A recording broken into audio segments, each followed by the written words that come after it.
Mes salutations, chers internautes. Moi qui vous parle, Madame Hélène Kanumbi, de votre émission Cris silencieux, par le biais de la chaîne Télé 24 Live. Nous sommes aujourd'hui au studio pour vous présenter, toujours dans le même cadre d'idées, de la société, de la femme, des enfants, des hommes, ce qui tient notre communauté. Aujourd'hui au studio, nous ne sommes pas seuls, nous avons un invité. Notre invité nous a apporté quelque chose de spécial, quelque chose de bon, qui va mettre encore l'appui sur ce que nous avons parlé tout ce temps. Pour ne pas monopoliser la parole, je vais laisser la place à mon invité de s'introduire et de nous parler de ce qu'il nous a apporté. Merci. Merci Madame Hélène pour la parole. Je m'appelle Junior Mandoko. Je suis maître en droit et auteur de ces livres sur le droit de femmes en Afrique subsaharienne. Et je suis donc heureux d'être là pour pouvoir donc participer à cette émission et discuter sur des questions qui touchent à la fois le droit de femmes et la société. Ok. Junior, merci de cette présentation. Pourquoi ces titres? Alors, le choix de ces livres de droit de femmes en Afrique subsaharienne, de droit de vitesse, est un choix particulier parce que, vous savez, j'ai fait des études de droit et dès ma connaissance du droit, les droits sont censés être des règles qui régissent la vie en société. Ces règles sont appelées à être des règles impersonnelles, c'est-à-dire des règles qui ne dépendent pas de l'identité sexuelle des individus. Ces règles donc sont appelées à être des règles qui essayent de garantir la vie de tous les individus dans la société, indépendamment de leur identité sexuelle.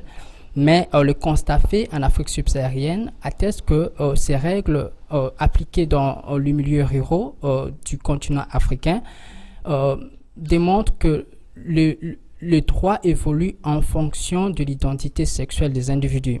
C'est-à-dire que lorsque vous êtes une femme, par exemple, vous bénéficiez de moins de droits que l'homme. Et lorsque vous êtes un homme, vous avez plus de privilèges dans la société. Alors, ces droits, normalement, en tant que tels, ne sont pas appelés... les droits en tant que tels n'est pas appelé à être à deux vitesses. Voilà pourquoi j'ai donc choisi ces titres. Ok, c'est ça. Si je comprends bien, dans la société, nous avons deux genres. Nous avons le mâle et le femelle, comme pour dire, nous avons l'homme et la femme. Mais pourquoi seulement votre livre se base à la femme? À la femme parce que d'abord, je vais vous dire que je suis né d'une femme. Je suis né, ma mère est donc une femme, bien entendu, naturellement.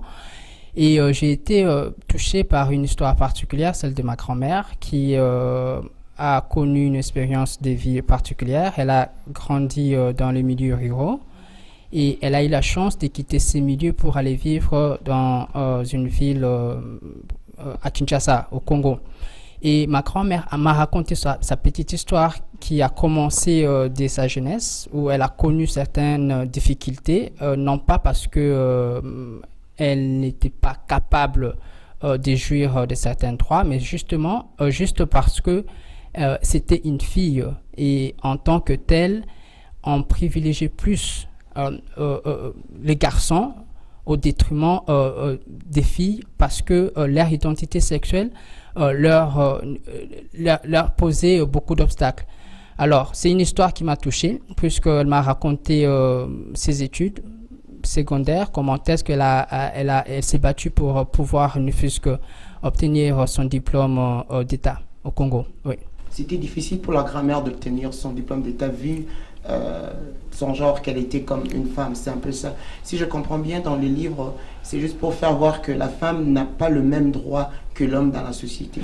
Exactement. Vous avez presque tout dit. C'est juste parce que comparativement à l'homme, la femme est souvent considérée abusivement comme être subalterne. C'est-à-dire que sa position sociale n'est pas semblable à celle de l'homme. Oui, donc la femme, lorsqu'il s'agit de la femme, on essaie toujours de ramener la femme en seconde position. En seconde position, Junior, merci pour vos réponses. Pensez-vous, vous, que cette situation, c'est seulement en Afrique ou bien à l'Occident, c'est autre chose? Pensez-vous que c'est seulement vraiment en Afrique? C'est la façon dont la femme est traitée du manque de ce droit en totalité? Non, la question de femmes, des droits de femmes est une question universelle. C'est partout dans le monde où les femmes subissent toute forme de violence, toute forme de mépris de leurs droits. Ce n'est pas seulement une question africaine, puisque même ici au Canada, si vous êtes au courant, il y a toujours, chaque jour, il y a des femmes qui sont qui sont victimes de violences. Il y a toujours des femmes qui connaissent des violences, non pas parce qu'elles n'ont pas la capacité de se défendre, mais plutôt juste parce que ce sont des femmes. Et ce n'est pas une question purement africaine où elle est générale, elle est connue partout dans le monde. Les femmes connaissent des difficultés pour jouir de leurs droits.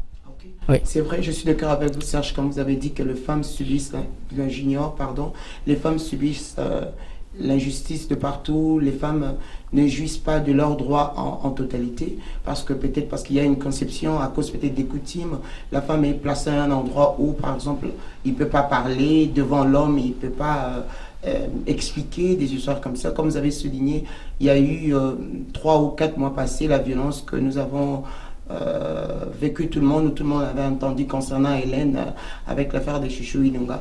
Pour vous, en tant que l'homme de droit, comment soulignez-vous cette violence? Faites la violence de la femme à la femme, parce que maintenant on a parlé de l'homme à la femme, mais la violence faite de la femme à la femme, qu'en dites-vous? Exactement, mais parce que dans le livre, si vous lisez la première partie, j'en fais mention, puisque vous verrez en Afrique subsaharienne, dans les milieux ruraux, il y a des cas de mutilation génitale, il y a des cas de repassage des seins, il y a des cas d'excision.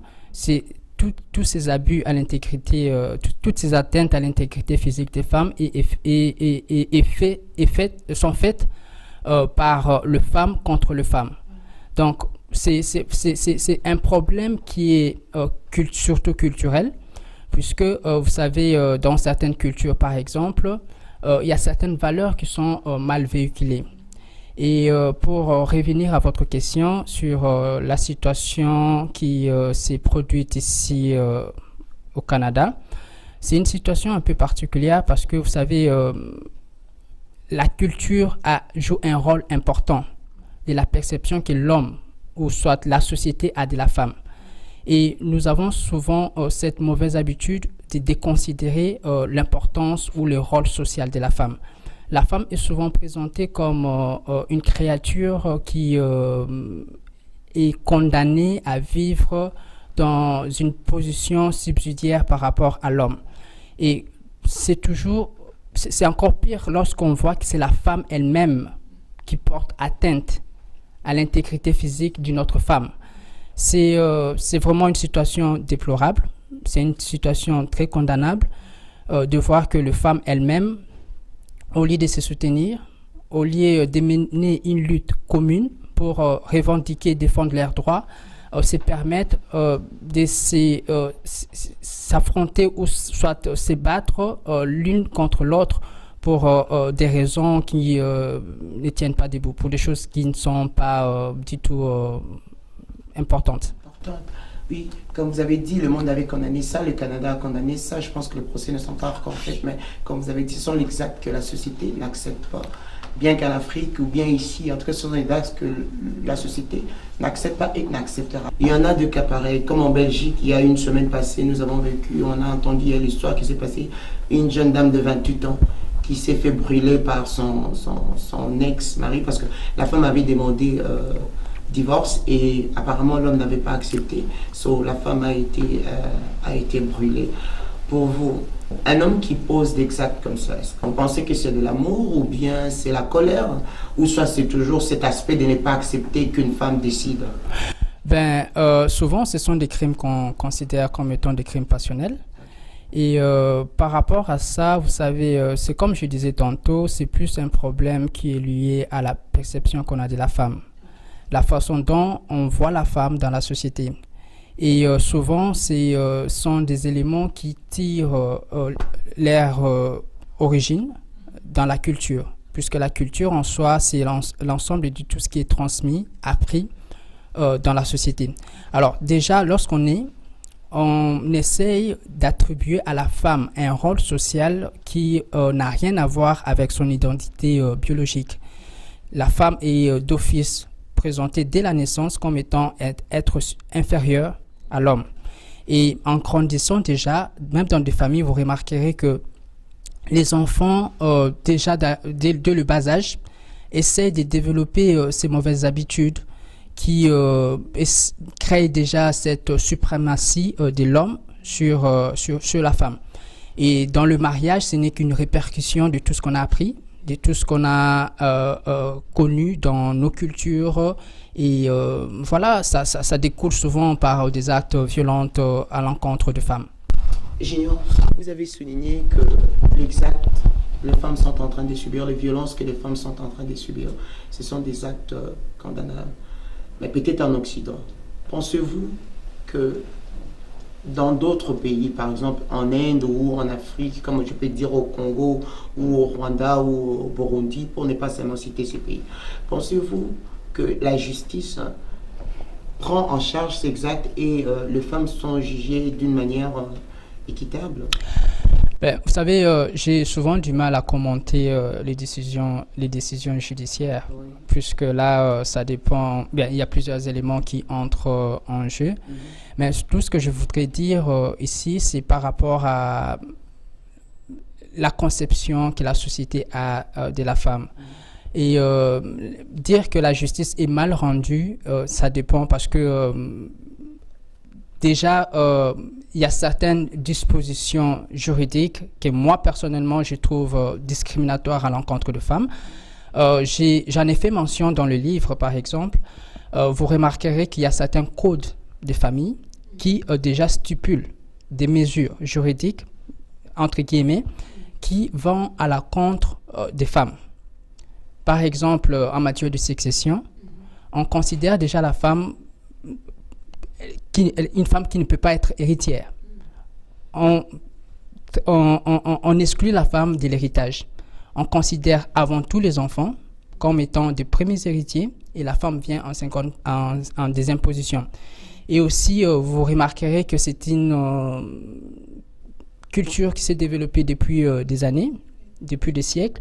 On peut remonter l'histoire pour voir les temps anciens, dans le Code hammurabique par exemple, où l'autorité maritale était réservée qu'à l'homme. Dans le Code Napoléon, le titre de propriété était réservé qu'à l'homme. La femme ne pouvait pas posséder des biens. Donc, ce sont des dispositions juridiques qui, en soi, devaient être égalitaires, devaient distribuer les droits à tout le monde, indépendamment de l'identité sexuelle. Mais malheureusement, ces dispositions sont en train donc d'entériner ces mauvaises pratiques, ces pratiques discriminatoires à l'encontre de femmes. Alors, la justice peut être rendue conformément à la loi, mais si cette loi est déjà au départ mauvaise, biaisée, ben les conséquences... la femme est en train de subir aussi. Exactement. Oui, bien dit, Junior. Qu'en dites-vous de la Bible qui parle de l'amour, qui prône l'amour et qui soutient à ce que la femme soit soumise? Pour vous, comment est-ce que vous conservez cette idée de la soumission de la femme à l'homme? Vous savez, ça c'est une question intéressante puisque c'est une question beaucoup de chrétiens s'attardent à en discuter, à en parler. Vous savez, moi j'ai une conception un peu particulière de cette disposition biblique. Puisque je suis de ceux qui considèrent que la Bible est et ce sont des écrits divines, c'est une inspiration divine, bien entendu. Alors, à mon avis, ça devait tenir compte de certaines circonstances, de certains contextes, puisque je suis de ceux qui pensent que la Bible a été écrite à une certaine période.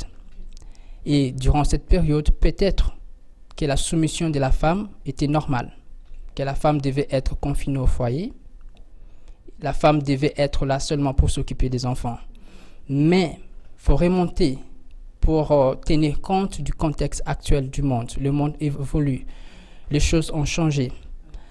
Une femme soumise, c'est-à-dire qu'une femme qui doit être considérée comme esclave. La soumission, le mot soumission, c'est un mot qui frappe fort dans ma tête. Alors, je considère que dans le contexte actuel, c'est vraiment difficile que la femme soit soumise telle que la Bible le recommande. Puisque la femme aujourd'hui est appelée à travailler.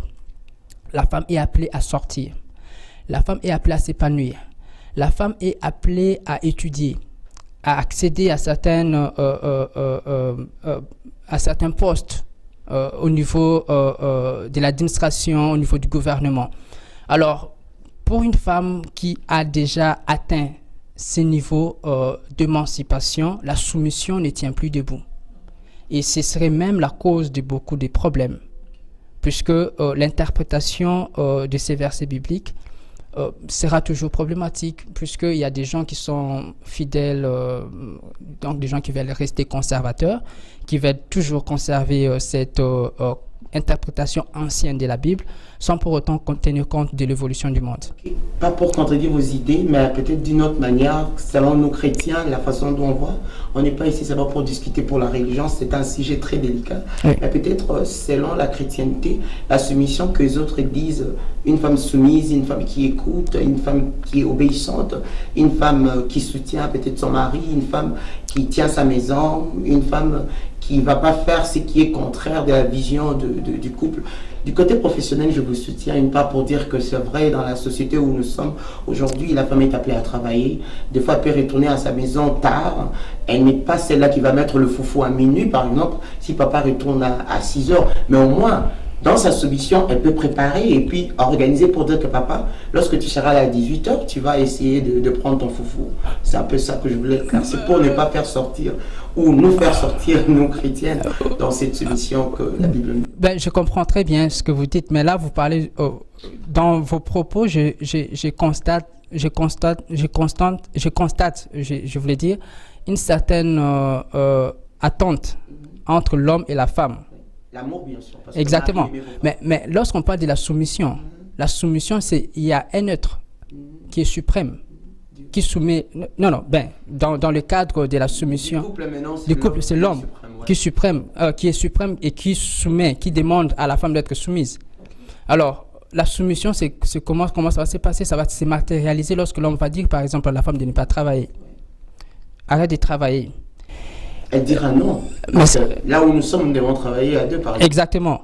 Mais c'est à ce moment-là qu'il y aura le conflit. C'est le problème. Exactement. Donc, soumission, pour moi, c'est un mot fort. C'est un mot fort qu'il ne faut pas interpréter n'importe comment.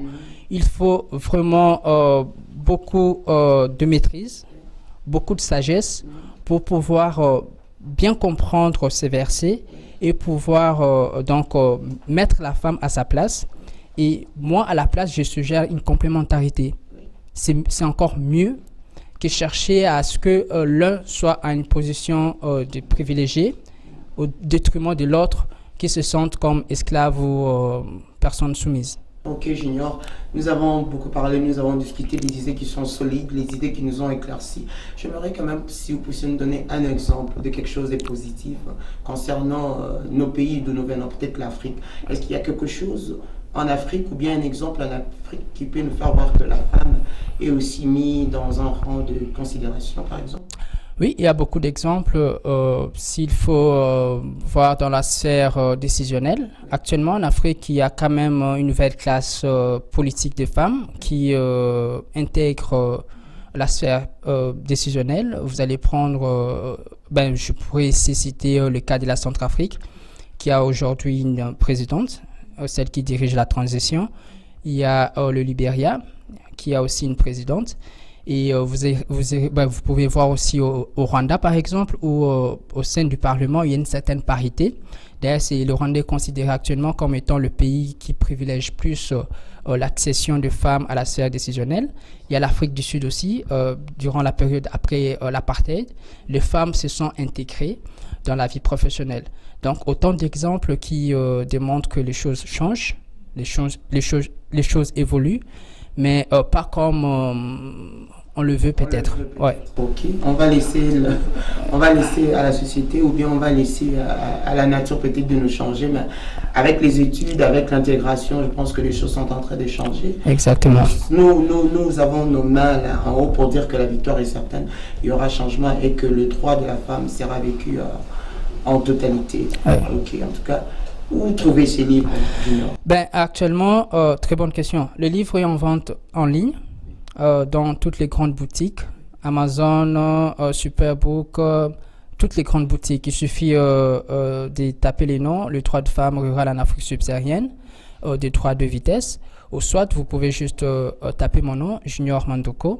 Vous allez retrouver les livres. Il se vend en ligne. Et aussi, pour ceux qui veulent l'avoir, peuvent aussi me contacter. Ceux-là peuvent me contacter et puis je ferai de mon mieux pour...